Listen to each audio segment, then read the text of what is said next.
ఏంటి? రాళ్లతో కట్టిన ఇంట్లో రాళ్లు మాత్రమే ఉంటాయనుకున్నానయ్యా. మనసున్న మనుషులు కూడా ఉన్నారని తెలియలేదయ్యా. నా మొగుడిని పొట్టన పెట్టుకున్న ఇల్లు చల్లగా ఉండకూడదని తప్పుగా ఆలోచించాను. మా కుటుంబానికి అండగా నిలబడ్డ మిమ్మల్ని చూస్తుంటే మా ఆయువు కూడా పోసుకొని మీరే బతకాలయ్యా.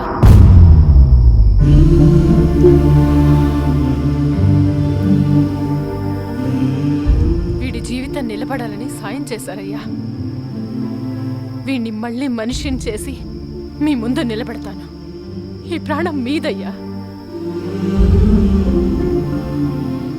ఎక్కడికెళ్ళినా మిమ్మల్నే తలుచుకుంటూ ఈ ఇల్లే దైవం అనుకుని బతుకుతామయ్యా.